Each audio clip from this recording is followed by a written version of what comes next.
الحمد لله نحمده ونستعينه ونستغفره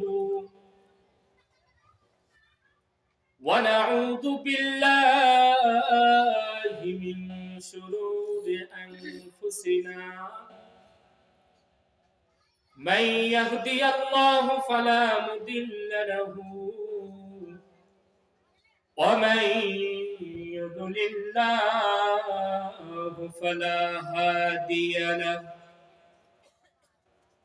ونشهد أن لا إله إلا الله وحده لا شريك له ونشهد أن محمدا عبده ورسوله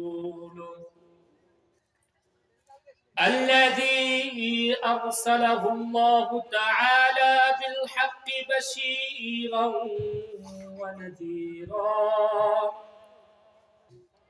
وداعيا إلى الله بإذنه وسراجا منيرا أما بعد فقد قال الله تعالى في كلامه المجيد وفرقانه الحميد أعوذ بالله من الشيطان الرجيم بسم الله الرحمن الرحيم منها خلقناكم وفيها نعيدكم ومنها نخرجكم تارة أخرى وقال النبي صلى الله عليه وسلم تحفة المؤمن الموت أو كما قال على النبي الصلاة والسلام यहाँ हम सब मुसाफिर हैं कब्र आखिर ठिकाना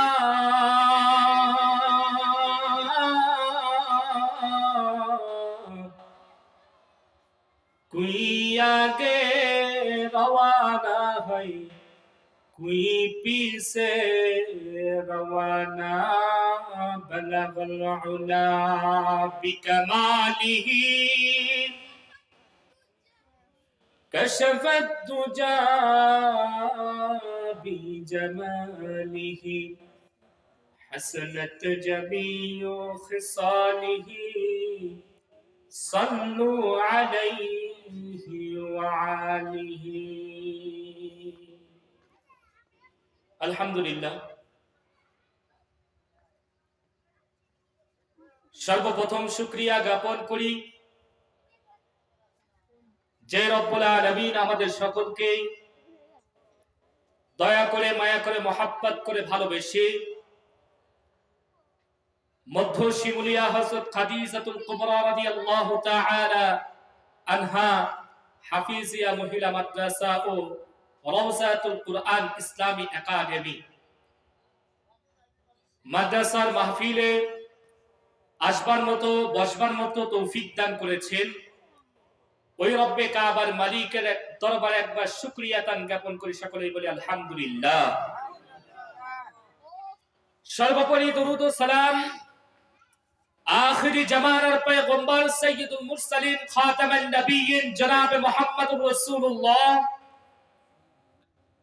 সাল্লাল্লাহু আলাইহি ওয়াসাল্লামের দরবারে যে মহান ব্যক্তি যে মহান নেতাকে আল্লাহ রাব্বুল আলামিন দান করেছেন পবিত্র কালামুল্লাহ আল্লাহ রাব্বুল আলামিনের ঐশী গ্রন্থ আল কুরআন ওই মহান মানবের উপর আমরা একবার দরুদ ও সালাম পাঠ করি সকলেই বলি সাল্লাল্লাহু আলাইহি ওয়াসাল্লাম আল্লাহ রাব্বুল আলামিন যদি আমাদেরকে দয়া না করতেন, মায়া না করতেন, মহাব্বত না করতেন, ভালো না বাসতেন, তাহলে কিন্তু আমরা এই জান্নাতি বাগান, জান্নাতি মজলিসের মধ্যে আসতে পারতাম না। আমাদের অনেক ভাই বিরাদার রয়েছে, দিনের বেলা একসাথে কথাবার্তা হয়েছে, একসাথে চলাফেরা করেছি, এক 4 হোটেলে চা খেয়েছি, কিন্তু তাদের তকদিরে এই মাহফিল শোনার মতো, জান্নাতি বাগানে আসার মতো, বসবার মতো তৌফিক আল্লাহ তাআলা দেন নাই, বিদায় আসতে পারেন নাই, ঠিক কিনা? আল্লাহু রাব্বুল আলামিন আমাদেরকে কবুল করেছেন, আল্লাহু রাব্বুল আলামিন আমাদের তকদিরে ওই জান্নাতি বাগানের বসবার মতো তৌফিক দান করেছেন। এই জন্য আল্লাহ তাআলা আমাদেরকে এখানে নিয়ে এসেছেন। তো আল্লাহ রাব্বুল আলামিন কুরআনুল কারীমের মধ্যে বলে দিয়েছেন,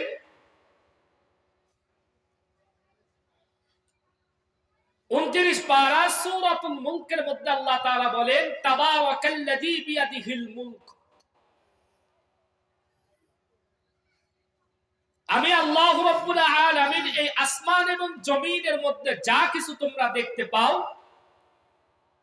যত কিছু নাস নেয়ামত আমি আল্লাহ রাব্বুল আলামিন সৃষ্টি করেছি, সমস্ত সৃষ্টি কর্নেওয়ালার মালিককে, একটু জোরে বলতে হবে, সমস্ত সৃষ্টি কর্নেওয়ালার মালিক একমাত্র আল্লাহ রাব্বুল আলামিন। আল্লাহ রাব্বুল আলামিন কুরআনুল কারীমের মধ্যে ঘোষণা দিয়েন, মুসলমান, আল্লাহ রাব্বুল আলামিন বলেন, আল্লাযী খালাকাল মাউতা ওয়াল হায়াতা লিয়াবলুয়াকুম আইয়ুকুম আহসানু আমালা। আমি আল্লাহ রাব্বুল আলামিন তোমাদের হায়াত এবং মওতকে সৃষ্টি করে দিয়েছি। শুধু হায়াত এবং মওতকে সৃষ্টি করে আমি আল্লাহ রাব্বুল আলামিন তোমাদেরকে ক্ষান্ত দেই নাই, বরঞ্চ আল্লাহ রাব্বুল আলামিন কাল কিয়ামতের ময়দানে আমাকে আর আপনাকে জিজ্ঞাসা করবেন, তোমাদের মধ্যে কে আছে উত্তম আমলকারী। ও মুসলমান বন্ধুগণ আমার, আল্লাহু রাব্বুল আলামিনের নিকটে কিন্তু আমরা কাল কিয়ামতের ময়দানে আল্লাহ তাআলার নিকটে সামনে দাঁড়াইয়া কেউ কিন্তু নিজস্ব আমল দ্বারা জান্নাতে যাইতে পারবো না, ঠিক কিনা? কেউ কারো আমল দ্বারা কি জান্নাতে যাইতে পারবে না? মুসলমান, আমরা কিন্তু কেউ কারো আমল দ্বারা জান্নাতে যাইতে পারবো না, বরঞ্চ আল্লাহ রাব্বুল আলামিনের নুসরাত আর সাহায্য ছাড়া কখনো জান্নাতে প্রবেশ করা যাবে না। আল্লাহ তাআলার নুসরাত এবং সাহায্য ছাড়া জান্নাতে যেমন প্রবেশ করা যাবে না রে মুসলমান, হতে পারে আমাদের এইটাই নাজাতের জরিয়া হইতে পারে। কাল কিয়ামতের ময়দানে আল্লাহ রাব্বুল আলামিন যদি আমাদেরকে জিজ্ঞাসিত করে, রে মুসলমান, হতে পারে আমাদের হায়াতের শেষ প্রান্তটাই এই মধ্যশিমুলিয়া হযরত খাদিজাতুল কুবরা রাদিয়াল্লাহু তাআলা আনহা মহিলা মাদ্রাসার নামাজ, ঠিক কিনা? হায়াতের কোনো গ্যারান্টি আছে? মওতের কোনো গ্যারান্টি আছে? কেউ দিতে পারবে? হাজার হাজার হাজার কোটি কোটি টাকা খরচ করে আমরা ডাক্তার দেখাই একটা সেকেন্ড বাঁচার জন্য, নাকি? কিন্তু আমরা যেদিন জন্মগ্রহণ করেছি, যেদিন আল্লাহ রাব্বুল আলামিন আমাদের মায়ের গর্ভে থেকে গর্ভে দান করেছেন, ওই দিনই তো আমাদের তকদির লিখে দিয়েছেন কবে কতদিন দুনিয়ার জমিনের মধ্যে আমি বসবাস করব, কতদিন এই জমিনের মধ্যে আমি আল্লাহ তাআলার রিজিক উপভোগ করব, কয়দিন এই রিজিক আমার মধ্যে রয়েছে, ওইটা তো তকদিরে আগের থেকেই লেখা হয়ে গেছে, ঠিক কিনা? এই জন্য যতই তুমি দুনিয়ার মোহে পড়ো না রে মুসলমান, যতই দুনিয়া দুনিয়া দুনিয়া তুমি করো, এই দুনিয়া কিন্তু তোমার আপন না। এই দুনিয়া কি কারো আপন জায়গা নাকি? দুনিয়া যেমন আপন জায়গা রে মুসলমান, দুনিয়ার মধ্যে আমরা থাকার জন্য আত্মীয় স্বজন অনেকের সাথে সম্পর্ক করি। আমাদের পিতা মাতা আছে, আমাদের স্বামী স্ত্রীর মধ্যে মিল মহাব্বত আল্লাহ তাআলা সৃষ্টি করে দিয়েছেন। কিন্তু বাজান রে, আজকে তুমি মারা যাও, দেখো তোমার লাশটা ওই স্ত্রীর সাথে এত সম্পর্ক থাকা সত্ত্বেও তোমার লাশটা যে স্ত্রীর পাশে তুমি ঘুমাইতা, যে স্ত্রীর পাশে তুমি ঘুমাইতা রে মুসলমান, যে সন্তানদের জন্য তুমি কি করো, এত নামাজ কালাম বাদ দিয়ে যে সন্তানদের জন্য তুমি দুনিয়া দুনিয়া দুনিয়ার মধ্যে মোহের মধ্যে পড়ে গিয়েছো, যেই সন্তানাদির জন্য, যেই স্ত্রীর জন্য তুমি আখিরাতকে ছেড়ে দিয়েছো, তুমি মৃত্যুবরণ করার সঙ্গে সঙ্গে তোমার লাশটার স্থান হবে হলো তোমার ঘরের বারান্দা।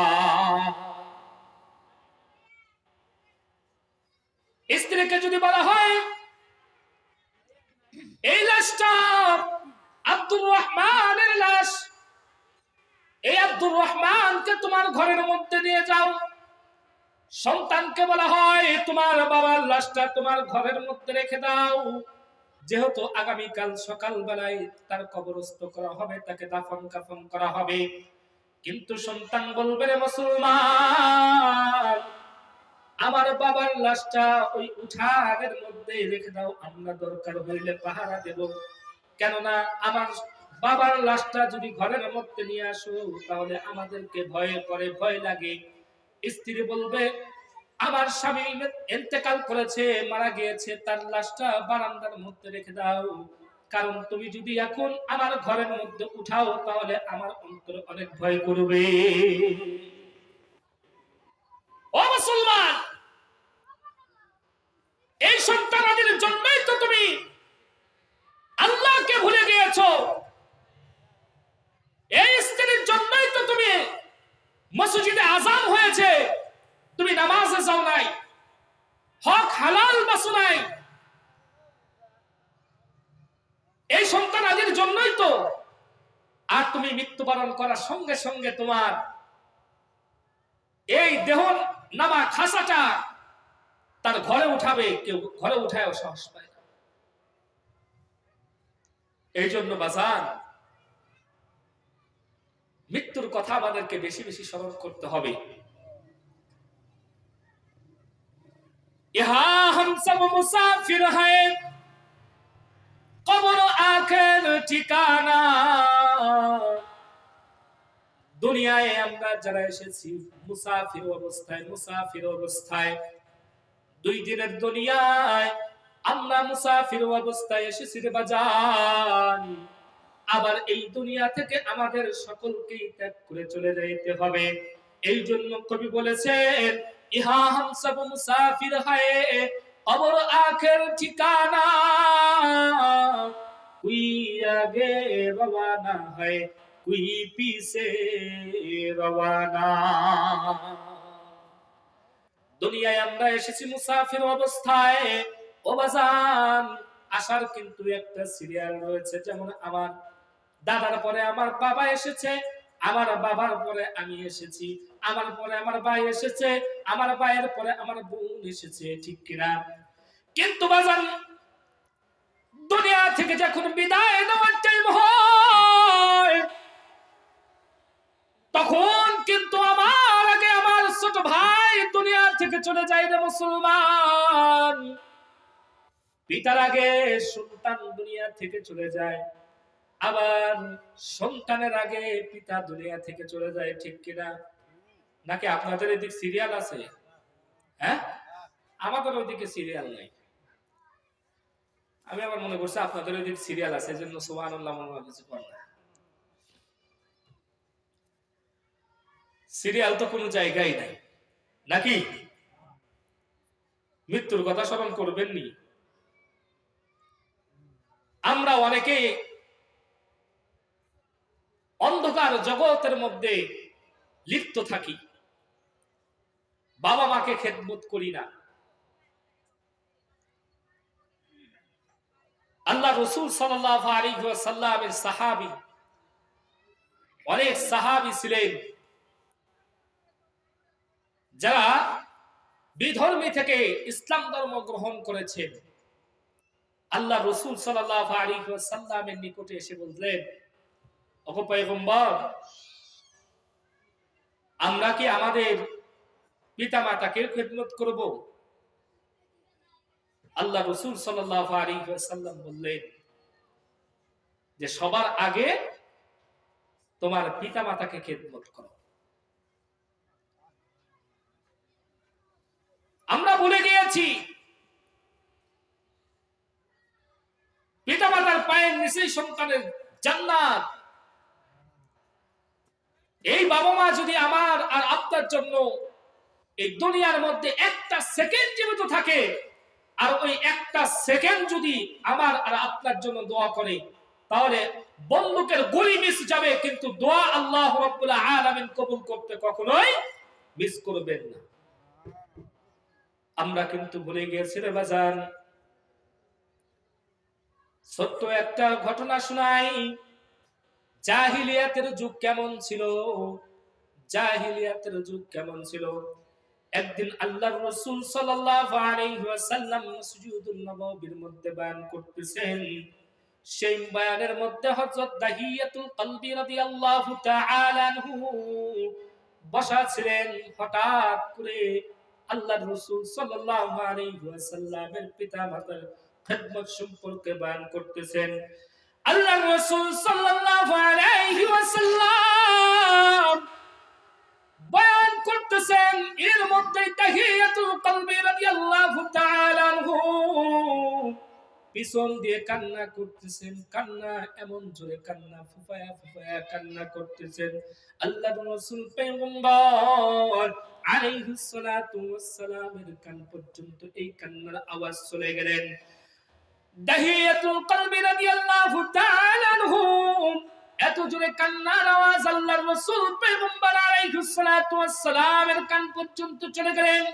আল্লাহর রাসূল সাল্লাল্লাহু আলাইহি ওয়াসাল্লাম বললেন, ও আমার সাহাবায়ে কেরাম, কে যেন আমার মজলিসের মধ্যে কান্না করে? কোন সাহাবী কান্না করতেছেন? একটু তোমরা দাঁড়াও। হযরত দাহিয়াতুল কলবি রাদিয়াল্লাহু তাআলা আনহু আল্লাহর রাসূল পয়গম্বর আলাইহিস সালাতু ওয়াস সালামের কথা শুনে দাঁড়িয়ে গেলেন। আল্লাহর রাসূল পয়গম্বর আলাইহিস সালাতু ওয়াস সালামকে ডেকে বললেন, ও পয়গম্বর, আমি এত বড় জাহেল ছিলাম, আমি ইসলাম ধর্ম গ্রহণ করার পূর্বে এত বড় নাফরমানি করেছি, এত বড় জাহিলিয়াত ছিলাম রে। আল্লাহর রাসূল পয়গম্বর আলাইহিস সালাতু ওয়াস সালাম জিজ্ঞাসা করলেন, ও দাহিয়াতুল কলবি, তুমি কেমন জাহিলিয়াত ছিলা?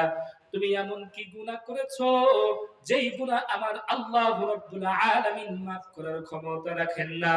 আল্লাহর রাসূল পয়গম্বর আলাইহিস সালাতু ওয়াস সালাম বলার সঙ্গে সঙ্গে দাহিয়াতুল কলবি বললেন, ও পয়গম্বর, আগেকার জামানার মধ্যে যারা ব্যবসায়ীর কাজে বের হইতেন, তাদের ব্যবসায়ীর জন্য 5 বছর 7 বছর 8 বছর 10 বছর এমন লেগে যাইত। দাহিয়াতুল কলবি রাদিয়াল্লাহু তাআলা আনহু বললেন, ও পয়গম্বর, আমি যখন ব্যবসার উদ্দেশ্যে ঘর থেকে বের হব, ইতিমধ্যে আমার স্ত্রী ছিল গর্ভধারিণী। আমার স্ত্রীকে বললাম, ও আমার প্রাণের স্ত্রী গো, আমি তো ব্যবসার উদ্দেশ্য বের হইতে চাই, কিন্তু তুমি তো গর্ভধারিণী, আমি জানি না আমার কি সন্তান হবে, ভূমিষ্ঠ হবে। স্ত্রীকে ডেকে বললেন, দাহিয়াতুল কলবি, ও আমার প্রাণের স্ত্রী, যদি তোমার পেট থেকে কোন ছেলে সন্তান হয় তাহলে তুমি তাদেরকে রেখে দিবা, আর যদি মেয়ে সন্তান হয় তাহলে তুমি গলায় টিপ দিয়ে তুমি তাকে মেরে ফেলবা। এত বড় জাহেল ছিল ওই যুগটা, এত বড় জাহিলিয়াতের যুগ ছিল।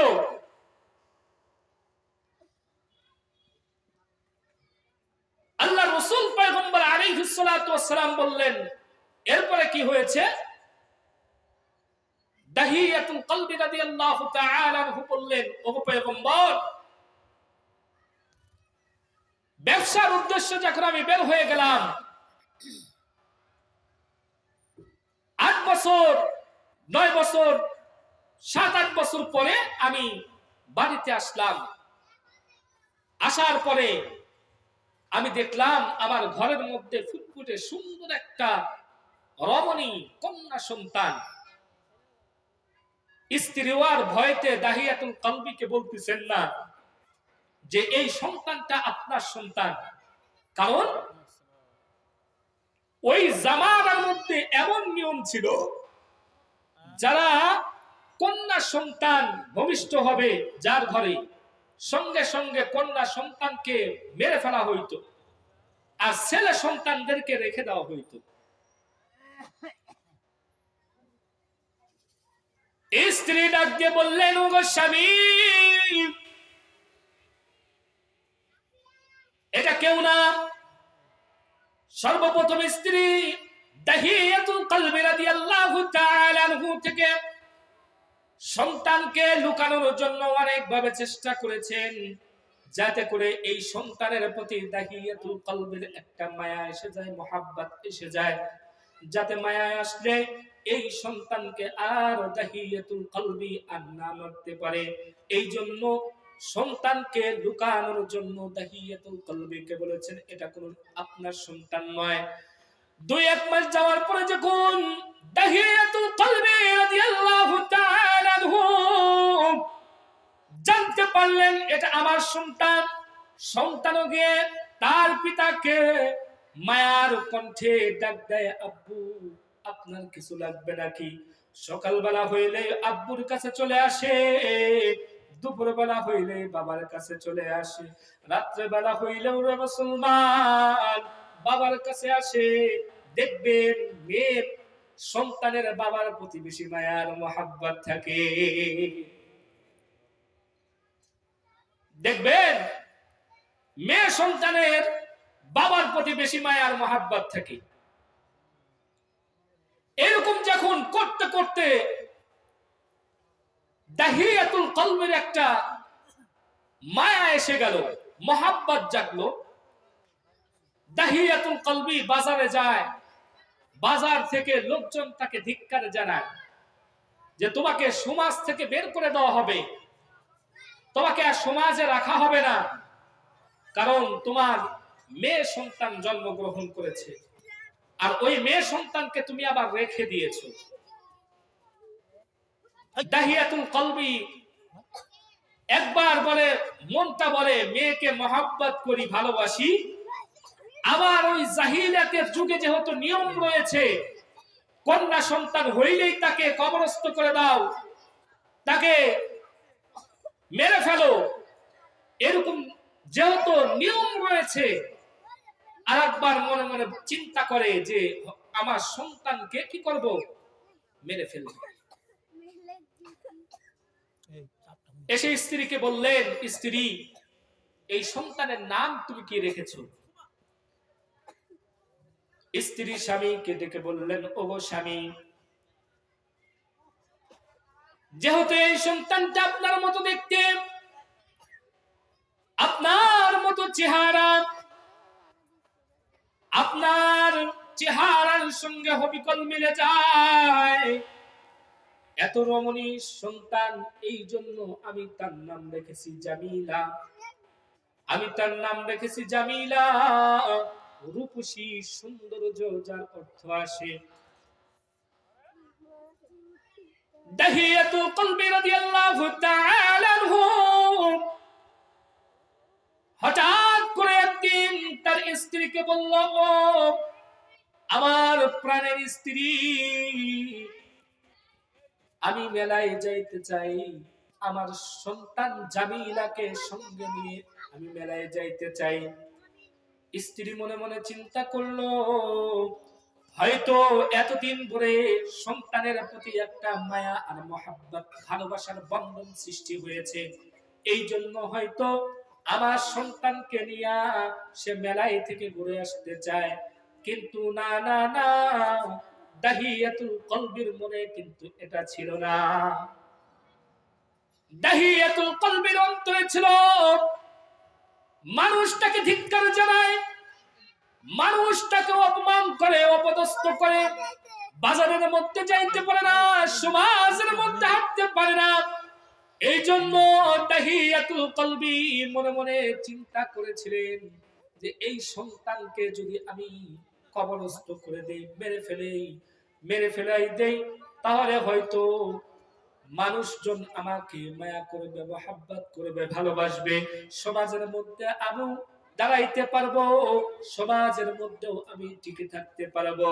এই জন্য স্ত্রীকে বললেন যে আমি আমার সন্তানকে নিয়ে মেলায় যাইতে চাই।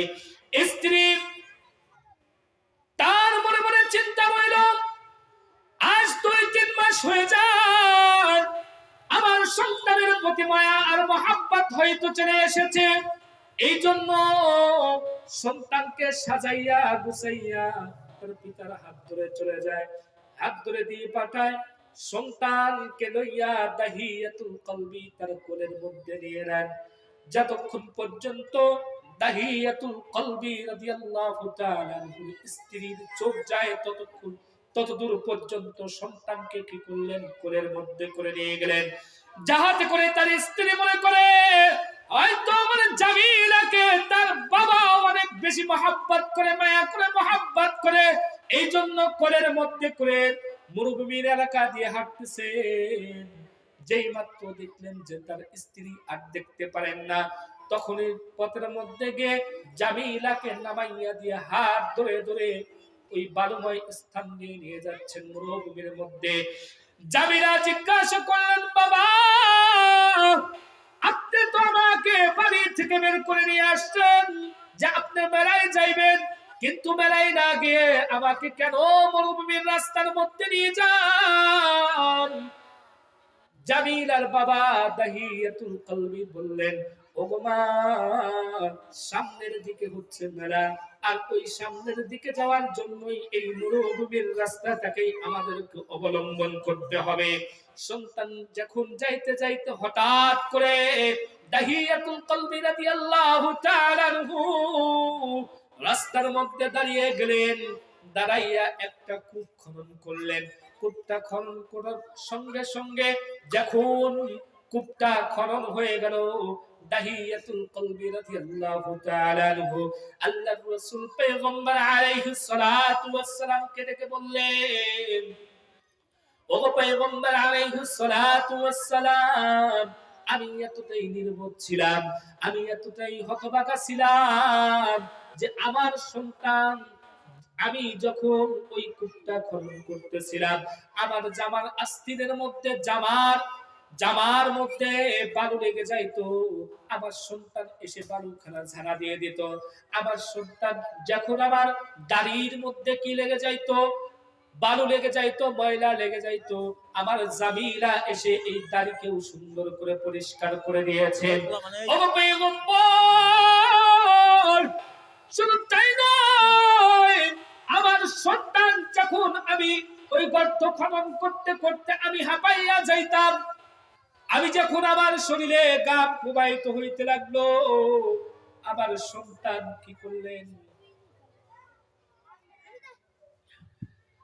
আমার সন্তান তার জামার আস্তিন দিয়ে, আসল দিয়ে আমার মুখমণ্ডল, আমার শরীর মোবারক কি করলেন, মুসায়া ওই ঘাম পরিষ্কার করে দিয়েছেন। ওগো পয়গম্বর, আল্লাহর রাসূল পয়গম্বর আলাইহিস সালাতু ওয়াস সালাম যখন এই ঘটনা কাহিনী শুনতেছেন, আল্লাহর রাসূল পয়গম্বর আলাইহিস সালাতু ওয়াস সালামের থুতনি মোবারক কম্পন শুরু হয়ে গেল। আল্লাহর রাসূল পয়গম্বর আলাইহিস সালাতু ওয়াস সালামের চোখ মোবারক লাল টকটকে হয়ে গেল, অশ্রু প্রবাহিত হইতে লাগলো। আল্লাহর রাসূল পয়গম্বর আলাইহিস সালাতু ওয়াস সালাম দাহিয়াতুল কলবি কে ডেকে বললেন, ও দাহিয়াতুল কলবি, আর সামনে যাও, এরপরে তুমি কি করেছো? হযরত দাহিয়াতুল কলবি রাদিয়াল্লাহু তাআলা আনহু ডাক দিয়ে বললেন, ও পয়গম্বর, আমার সন্তান আমাকে এতটা মায়া করলেন, এতটা মোহাব্বত করলেন, তবু আমার অন্তরের মধ্যে এতটুকু তার জন্য কোনো মায়া আর মোহাব্বত কাজ করে না। এতটুকু মায়া আর মোহাব্বত কাজ করে নাই যে আমার সন্তান এত মোহাব্বত করলেন, এত ভালোবাসা আমাকে দেখাইলেন, কিন্তু ওগো পয়গম্বর আমার অন্তরের মধ্যে এতটুকু তার প্রতি মায়া আসে না। যেমন আজকে মায়া আসতেছে না। অনেক দেখেন, আপনি যা দেখেন, চার হোস্টেলে যা দেখেন, দোকানপাটের মধ্যে যা দেখেন, এদের অন্তরের মধ্যে আল্লাহ তাআলা মোহর মেরে দিয়েছে। এদের অন্তরের মধ্যে আল্লাহ তাআলা মোহর মেরে দিয়েছে। এই জন্য আজকে তারা মাহফিলের স্টেজে এসে, মাহফিলের প্যান্ডেলে না আইসা, জান্নাতে বাগানের মধ্যে না আইসা, তারা দোকানপাটের মধ্যে লিপ্ত রয়েছে, চার হোস্টেলের মধ্যে লিপ্ত রয়েছে, গল্প গুজবের মধ্যে লিপ্ত রয়েছে, টিভির সামনে তারা লিপ্ত রয়েছে। আল্লাহ তাআলা কুরআনুল কারীমের মধ্যে বলেন, ওয়ামাকারু ওয়ামাকারাল্লাহ ওয়াল্লাহু খায়রুল মাকিরিন। আল্লাহ কি বলেছেন? ওয়ামাকারু ওয়ামাকারাল্লাহ, আমি আল্লাহ তাআলা ধরা কিন্তু অনেক শক্ত ধরা। আল্লাহ তাআলা যেদিন ধরবেন ওই দিন কিন্তু আমাদের কারোই রেহাই হবে না। আল্লাহ তাআলা আমাদেরকে সৃষ্টি করেছেন, কোন বাধ্যবাধকতা দিয়েছেন, নিয়ম কানুন দিয়েছেন। আল্লাহ তাআলা যখন আমাদেরকে সৃষ্টি করে দিয়েছেন, আমাদেরকে স্বাধীনতা দিয়ে দিয়েছেন।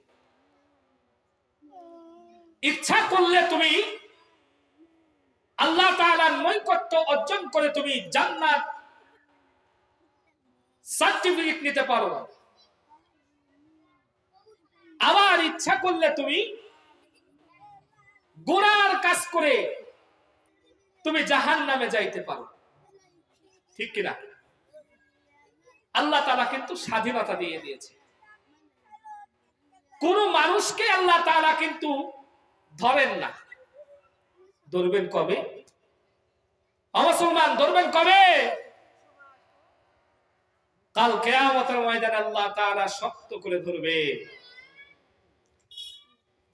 বান্দারা যখন মুসিবতে পড়ে, আল্লাহ তাআলা মুসিবত দিয়ে মানুষের পরীক্ষা করে, দেখে আমার বান্দারা ভুলে গিয়েছে কিনা। দেখবে আপনারা এই এলাকার তো সবচেয়ে বড় যানবাহন হলো নদীপথ, লঞ্চ বা স্টিমার বা নৌকা। যখন নদীর মধ্যে ঝড় শুরু হয়, তুফান শুরু হয়, তখন হিন্দু আর মুসলমান নাই, বৌদ্ধ নাই, খ্রিস্টান নাই, সবাই কি আল্লাহ আল্লাহ বলে ডাক দেয়। ঠিক কিনা? তখন কি আর কেউ আল্লাহকে না ভুলে থাকতে পারে? মুখ দিয়ে বের হবে না, তবুও কি আল্লাহর নামটা অন্তর থেকে চলে আসে। ঠিক তেমনই মুসলমান কাল কিয়ামতের ময়দানে যখন আল্লাহ তাআলার সামনে আপনি দাঁড়াইবেন, যখন আল্লাহ তাআলা আপনাকে ধরবে, তখন কি উত্তর দিবেন? ও মুসলমান, তখন কি তুমি উত্তর দিবা যে আমি দোকানপাটের মধ্যে লিপ্ত ছিলাম, আমি গান বাজনার মধ্যে লিপ্ত ছিলাম, আমি টিভির সামনে লিপ্ত ছিলাম, আমি অমুক গুনাহের কাজে লিপ্ত ছিলাম? কাল কিয়ামতের ময়দানে আল্লাহ রাব্বুল আলামিন জবানকে তালা মেরে দিবেন, বন্ধ করে দিবেন। জবান আর কোনো কথা বলতে পারবে না। আল্লাহ রাব্বুল আলামিন সমস্ত অঙ্গ প্রত্যঙ্গের কি করে দিবেন? জবান খুলে দিবেন। হাত আমার বিপক্ষে সাক্ষী দিবে, ঠিক কিনা? আমি যদি হাত দ্বারা গুনাহের কাজ করে থাকি, হাত আমার বিপক্ষে সাক্ষী দিবে না মুসলমান। আমার জবান থেকে, অন্তর থেকে আসবে, ও হাত তুমি সাক্ষী দিও না আমার বিপক্ষে, কারণ তুমি তোমার মধ্যে যদি একটু আঘাত লাগতো, আমি তোমার জন্য কতই না কষ্ট করেছি, তোমাকে ট্রিটমেন্ট করাইছি, ঠিক কিনা? ওই দিন জবান থেকে আর কোনো কথা বের হবে না। হাত আমার বিপক্ষে সাক্ষ্য দিবে, কান আমার বিপক্ষে সাক্ষ্য দিবে, চোখ আমার বিপক্ষে সাক্ষী দিবে, পাও আমার বিপক্ষে সাক্ষী দিবে। কাল কিয়ামতের ময়দানে কিন্তু কেউ কারো হবে না। স্বামী বলেন, স্ত্রী বলেন, সন্তানাদি বলেন, আর অন্যান্য আত্মীয় স্বজন বলেন, পিতা মাতা বলেন, কেউ কাউকে চিনবে না। কাল কিয়ামতের ময়দানে আমাকেই আল্লাহ